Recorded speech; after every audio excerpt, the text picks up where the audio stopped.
You can rank number 1 on Google and still make absolutely nothing. If you hit the right search term, it can print money. Every single month. Within 6 months, we ranked number 1. The brand did 10 million of revenue in its first year. In a world of AI-generated answers, only the best content is going to be seen. Most people think ranking number 1 on Google takes years, but for e-commerce, that's just not true anymore. With the right setup, you can start driving high-converting organic traffic without relying on other paid ads or expensive agencies. My name is Davie Fogarty, and I built the Oodie, a wearable blanket brand, into $800 million in sales. And I've helped over 1,000 seven-figure founders through my program, Daily Mentor. In this video, I'm going to show you 4 advanced SEO hacks designed for Shopify brands. How to know if your SEO is worth your time, how to rank for more terms with the same product, and how to get your brand showing up in AI search results. If done right, SEO can become your most profitable, consistent channel. Let's get into it. But first, should you even care about SEO? Most people think SEO is just something you should just be doing, like it's a box to tick. But the reality is, for most Shopify brands, SEO is either your most profitable sales channel or a massive waste of time. There's just no in between. You can rank number 1 on Google, get thousands of views to your site, and still make absolutely nothing because you've ranked for the wrong thing. And yet, if you hit the right search term in the right category at the right times, it can print money every single month without paying a cent on ads. Back when I launched my first brand, Calming Blankets, I was spending big on Facebook. That was our main growth engine. But I noticed something. Weighted blankets, the term, was getting searched a ton on Google. So I started optimizing our site for SEO. Within 6 months, we ranked number 1. The brand did 10 million of revenue in its first year. Even when Facebook ads broke, which it did multiple times, our SEO kept running and it kept driving sales. But here's the part no one tells you. SEO isn't always a good idea. If you've invented something brand new, like a product nobody's ever searched for, SEO is just not going to help. There's no demand to capture. Also, if your AOV is too low, if your margins are razor thin, or if people just don't Google your category very often, you waste months writing content that never ranks and never converts. And that's exactly what I think most brands do. They think SEO is either something that's just broken on their site or just another task sitting on their to-do list. So they hire an agency, write 100 blogs and wait months for magic to happen, but it never does. In 2025, blog traffic and rankings alone are almost worthless. What matters is intent, bottom funnel keywords, conversion. SEO isn't all about traffic. It's about catching and converting people who are already searching to buy. And when it's done right, it's one of the most profitable channels you'll ever touch. This happens a lot in e-com. You spend big on meta ads, more people see your brand, and that visibility drives branded search. People see your ad, don't click, and just Google your product later. But what if your site doesn't rank? Guess what? A smaller competitor does. One brand spends thousands driving awareness through paid ads, while another ranks ahead of them in search and captures all of those sales. They didn't run ads. They didn't outspend anyone. They just showed up first on Google, and that was enough to win the customer. So before we get into the hacks, ask yourself, do people already want what you're selling? If the answer is yes, then the next part is where things get really, really exciting. So hack 1, advanced keyword optimization. Most stores have one collection page per product type. One for hoodies, one for t-shirts, one for sneakers. That makes sense at first glance, but it's also one of the biggest missed opportunities in e-com SEO, because what you're really doing is betting everything on a single keyword, such as hoodies, t-shirts, or sneakers. Those terms are ultra competitive, hard to rank for, and very, very broad. But here's the thing, the same product can be searched a dozen different ways, and each variation opens up a new opportunity to rank. So instead of trying to win one page for hoodies, you could have 5 or 10 separate different pages targeting men's hoodies, oversized hoodies, zip-up hoodies, running hoodies, hoodies under $50. And in most cases, those pages could include some of the exact same products. They're the same pages, just targeting something different. You're changing nothing about your inventory. You're just changing how it's presented to match how people actually search. And the result is that you go from fighting over one massively competitive keyword to only dozens of smaller, easier ones. and it just adds up fast. Now you might be thinking this is about tricking Google, but it's just not. It's about aligning with search intent. Someone searching for a 2-person hot tub has a very different search intent than someone searching commercial hot tub or luxury spa bar, even if the product is technically the same. Most brands ignore this, but the ones who are winning with SEO in 2025 are doing the complete opposite. They're building out sub-collections that target every variation of demand and ranking faster with less effort. So how do you apply this to your store? Start with your best-selling product category. Let's say it's just skincare. Ask yourself, what are the variations people might be searching for, such as anti-aging face serum, vegan face serum, facial creams under $30. Each of these can become its own category. Each can rank independently and each can capture a different kind of customer. You can use and find these keywords by using tools like Ahrefs or SEMrush. Go into one of these tools, set the difficulty filter below 35, look for commercial intent. All of these tools have this. And when in doubt, just Google the keyword. If you see other collection pages ranking, it means that you can too. If you see Nike ranking for them and it's extremely competitive, maybe you can't. One important rule though is only target one keyword per page. Never try to rank both a product page and a collection page for the same keyword. That's called keyword cannibalization, and it will tank your results. But done right, this is one of the fastest ways to multiply your visibility. No extra ads, no extra content, no extra products, just smarter structure and smarter results. That hack that I just described is huge. But what if you could generate traffic, rank faster, and convert higher, all without touching your product pages? And this brings us to hack number 2, which is the only e-commerce blogs that still work, because blog content is basically dead in e-commerce. Most of it doesn't rank, it doesn't drive traffic, and it sure as hell doesn't drive revenue. That's because most brands are still stuck writing blogs like it's 2014. They chase seasonal topics, they write lifestyle fluff, they publish generic advice that applies to everyone and sells to no one. You've seen the usual ones, such as how to stay cozy in winter, 5 fun facts about skincare, top fashion trends this year. The problem is none of these actually match how people shop. They might get a few clicks, but they won't rank long-term and they won't bring in buyers. Worse, they waste time and dilute what's called your site's authority.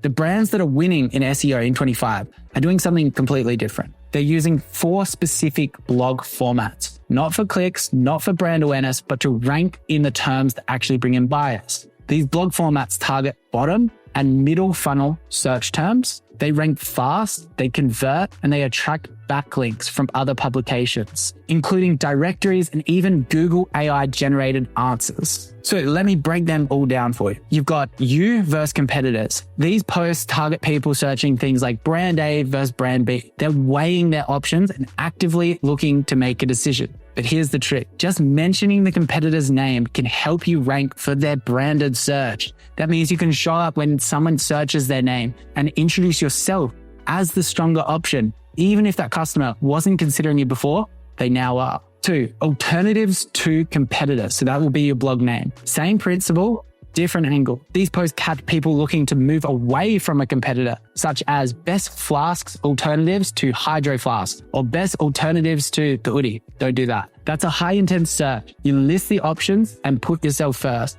It reframes your product as the smarter choice, more modern choice, and it gives you a shot at converting customers who were never in your funnel to begin with. Then 3rd, we got best product type for use case. This is where people are searching with clear buying intent, such as best eye serums for women over 50. They've already decided to buy. They're just looking for the right fit.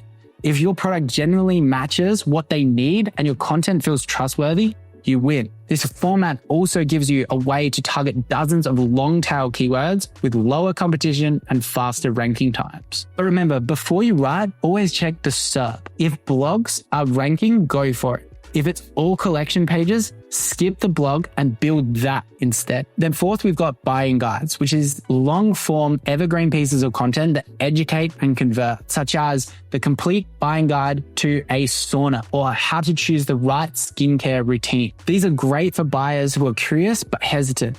A good guide makes them feel informed, confident, and ready to make the purchase. These also naturally earn backlinks over time, which can boost your overall domain authority and help other pages rank faster. So together, these 4 blog types create a simple but powerful system. They rank for commercial intent keywords, they capture ready-to-buy traffic, they support your product and collection pages, and becoming more important, they rank highly in AI searches. And you don't need dozens of posts. You can build this system with 10 to 15 well-targeted blogs. Kai Cromwell, our SEO coach at Daily Mentor, helped one of our clients, Simbotanica, implement 2 of these competitor-focused blog formats. And less than a week later, they were ranking number 3 on Google for their main competitor's brand name. So how do we apply this? Start by looking at all of the people who are already searching around your competitors. If these are high volume searches like competitor A versus competitor B or alternatives to competitor A, you can use that traffic to drive your advantage. Write your own versions of the comparison, include your brand, make a case for it, a truthful case for it.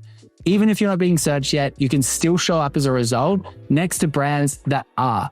That's how you piggyback off demand that already exists instead of trying to generate your own from scratch. This is how e-commerce blogs actually move the needle in 2025. Smart content that captures demand, builds authority, and drives real sales. However, even the best blogs just won't work if nobody sees them. If you want them to rank, support your product pages, and actually drive sales, they need to be connected. So this brings us to hack number 3, internal linking. Internal linking is one of the most overlooked SEO levers in e-commerce. Most store owners don't even know about it, or they just massively underestimate the impact. But done right, it can instantly rank your site. We're not talking about backlinks here. We're talking about something that you fully control, how your own pages connect between each other.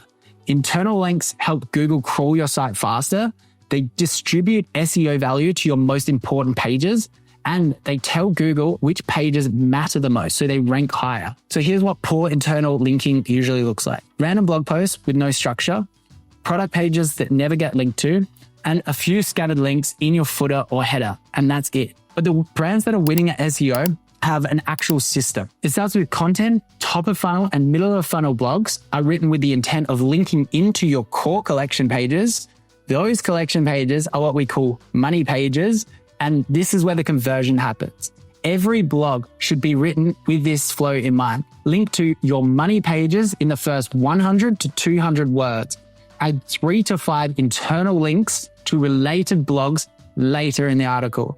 This does 2 things. First, it pushes the authority to the key pages so they rank higher. And secondly, it keeps people on your site longer, moving them towards the purchase. And it doesn't stop at blogs either. You should build links between collections from general to specific. For example, if someone lands on your collagen supplements collection page, link to a sub-collection like hair loss collagen for women. You're not just helping Google understand your structure, you're nudging users closer to the exact thing that they actually want. And this stuff compounds because most backlinks point to your homepage or blog post, not your product pages. Internal links are what transfer the value where it counts. So how do we apply this? First, you want to pick your top 2 to 3 highest traffic blog posts. Add a clean, relevant link from each of them to your best-selling collection or product page. Then use anchor text that clearly describes what the user is clicking to. Not click here, not your brand name. Just 2 to 4 words that match the product. Then go to the same collection page and link down into your more specific sub-collections. Repeat this until your entire site is like a connected spiderweb. That's how you build internal authority. That's how you help pages rank faster. And the best part is this is all free. It takes 10 seconds per link and can make the difference between $100 a month or $1,000 a month. But even if your internal linking is perfect, there's one big shift happening in search that most brands still aren't ready for. And it's already changing what shows up on Google. So this brings us to hack number 4, get ahead of generative search, or also known as GEO. GEO is how to get your brand cited inside AI-powered search tools like ChatGPT, Perplexity, Google's new AI overviews, all of that kind of stuff. This is the future of search, and it's already happening. Instead of 10 blue links, users are getting answers directly from Google.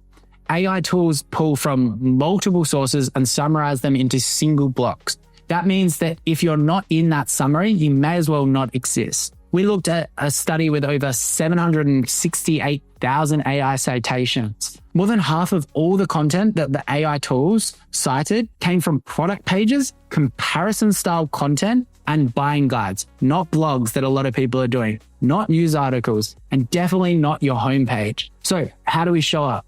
The key is specificity. AI tools want to cite content that directly answers a specific user's question. So instead of one sunscreen's collection, you split it out into multiple, as I've talked about, like mineral sunscreen for sensitive skin or mineral sunscreen for dry skin. Each one can include the same core products, but the structure and language to match exactly the specificity, what users are searching for, because this does two things. It increases your odds of showing up in that generative search result. It also boosts your ranking across more long-tail keywords. This also applies to blogs, the kind that I mentioned in hack number 2. If you write comparison blogs like brand A versus brand B, top 7 competitors to competitor, or best collagen supplements for women over 40, you give AI tools the kind of content that they love to cite. You're not writing to just get clicks from search results. You're writing to be quoted directly inside AI-generated answers. So how do you apply this? Start by Googling your main product type, but phrase it like a question. See what kind of results come from Google. For example, something like, what hoodie is best for me? If an AI overview comes up, study what pages are being cited for that answer. Next, look at your collections. Ask yourself, could this collection be split into more specific use cases? Because pages built around individual needs or situations tend to outperform best in both geo and organic search terms. The same rules apply. Match the search query as close as possible. Structure the page to answer a specific question or comparison, and also make it skimmable, useful, and product focused. Because you're not chasing trends here, you're future-proofing your store. It's about being ready for the next phase of search before everyone else catches on. There's an arbitrage there, because in a world of AI-generated answers, only the best content is going to be seen. If this video helped you, make sure you go check out my free video on YouTube about how to go to 6 to 9 figures. And don't forget to click the link below and apply to Daily Mentor.